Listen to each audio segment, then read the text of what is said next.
There once was a merchant who had 3 daughters. Now it happened that he had to travel on a long journey to buy some goods, and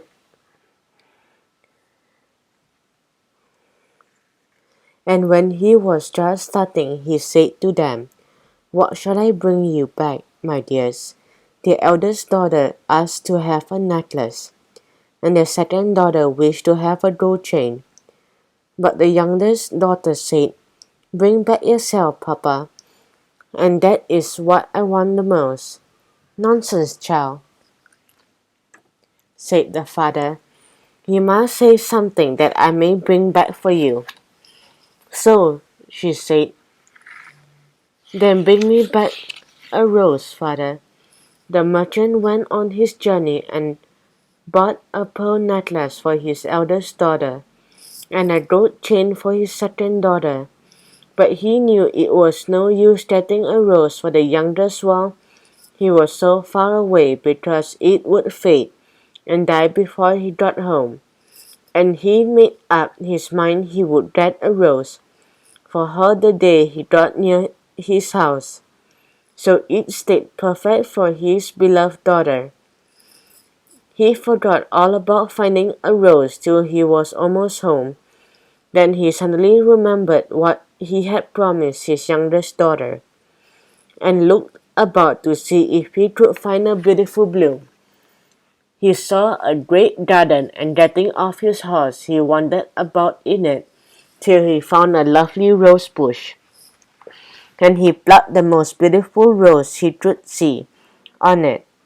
At that moment he heard a sudden crash like thunder, and looking around he saw a huge monster, with 2 tusks sticking out from his mouth, and fiery eyes surrounded by bristles, and horns coming out of his head and spreading over its back. "Mortal," said the beast, "who told you that you might pluck my roses?" "Please, sir," said the merchant in fear and terror for his life, "I promised my youngest daughter to bring her home a rose. I saw your beautiful garden and thought you would not miss a single rose, or else I would have asked your permission." "Thieving is thieving," said the beast. "Whether it be a rose or a diamond, you must pay with your life." The merchant fell on his knees and begged for his life, and for the sake of his 3 daughters, who had none but him to work and support them. "Well, mortal," said the beast,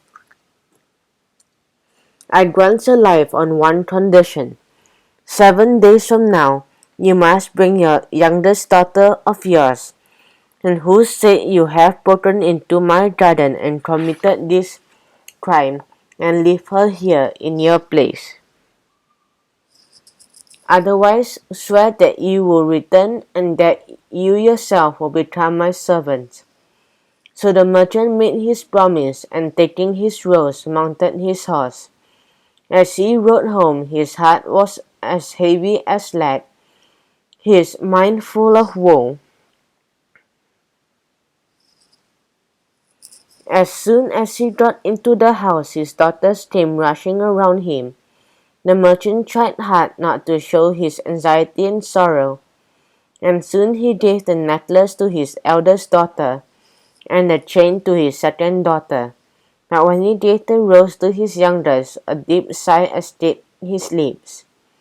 "Oh, thank you, father," they all cried. But the youngest said, "Why do you sigh so deeply when you give me my rose?" "Later on I will tell you," said the merchant.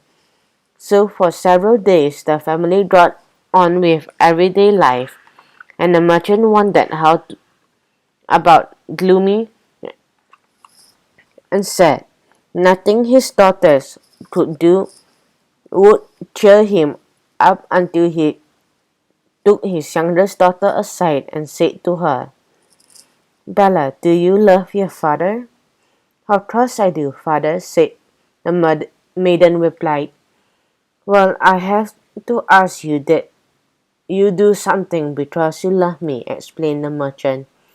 And then he told her all that had or trade with the beast when he got the rose for her.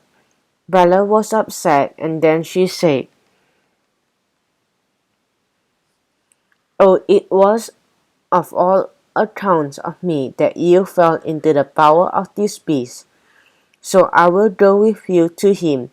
Perhaps he will do me no harm, but even if he does but harm to me and evil to my dear father,